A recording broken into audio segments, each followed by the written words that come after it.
Hi guys, and welcome to the channel. You're watching the Electric Singularity, the best YouTube channel for electric cars and, well, anything electric. So guys, if you haven't already subscribed, please do so. With only 40 to 50,000 F-150E electric vehicles being built next year, you've already missed out whether you want one or not. But here's why: if you've put in a pre-order, you may want to consider following through with that order. The F-150E from Ford looks like a great pickup. I love the style. It looks like a traditional vehicle. They look tough and they look cool. But the pricing is not what we thought it was. Ford have advertised the pricing in a way that I think has been confusing to people, and maybe it wasn't Ford's intention. It may have been more about journalists posting clickbait in order to get more people reading their websites or their YouTube videos. But you need to know the facts, and here they are. Now, Ford has just released the F-150 EV, and I have a Tesla Cybertruck versus Ford F-150 comparison video coming out soon. Look out for that one. Now, the F-150 has received 44,000 pre-orders in less than a week, and I'd say by the time you're watching this video, that number will be well over 50,000. I'm not sure those people placing those pre-orders are aware of a very important fact. One fact that changes everything. Yep, it does. I promise you. I promise you, this one fact changes everything and is the reason why you should not order one of these cars in most cases. Now, just in case you weren't aware, because it seems very few people are, Tesla does have almost 1.1 million pre-orders for the Cybertruck. You can find this information. I'll put a link in the description to the Cybertruck pre-order Google spreadsheet where you can put in your pre-order number and other information. And obviously then people can see how many pre-orders have been made.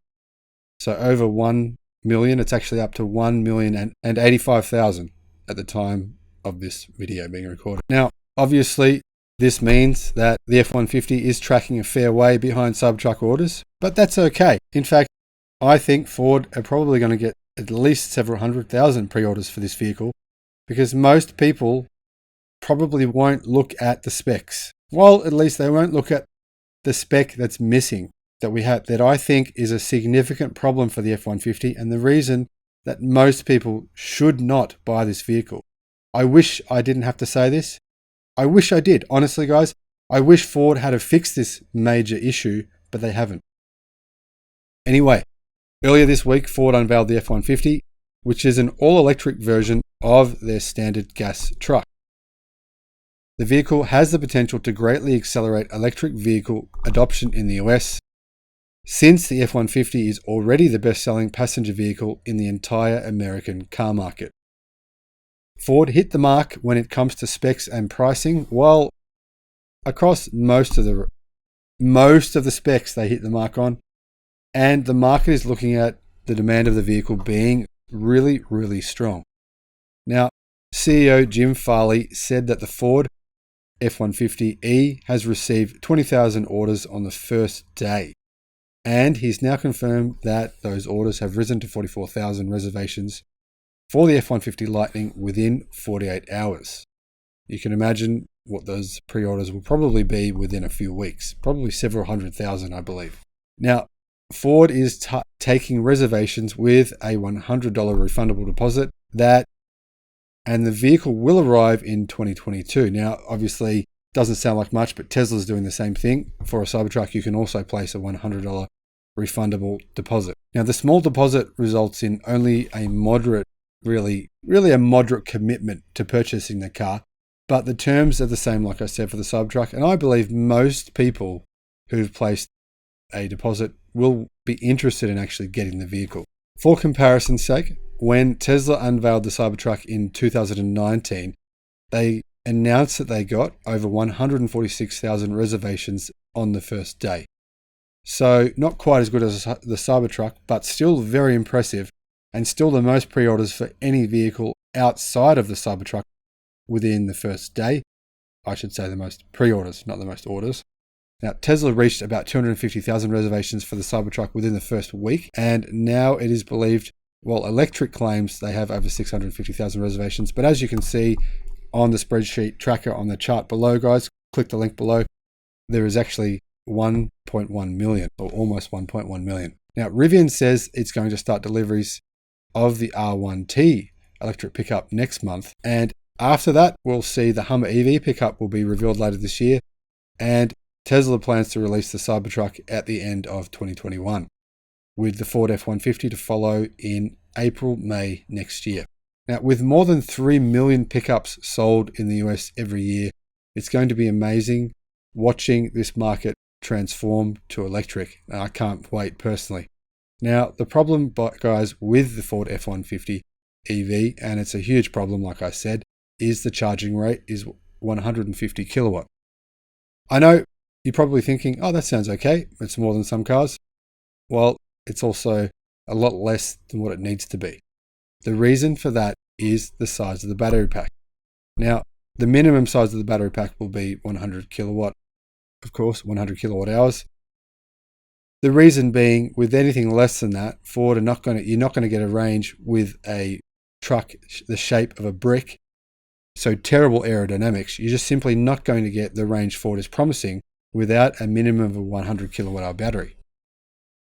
So Ford is saying to get just 65% of the battery pack capacity added, it will take 45 minutes of active charging on a 150 kilowatt hour charger.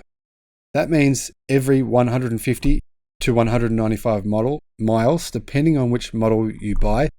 If you buy the base model range, then after 150 miles, or if you buy the extended range, then after 195 miles, the formula I've come up with to calculate this is 65% of 230 or 300 miles.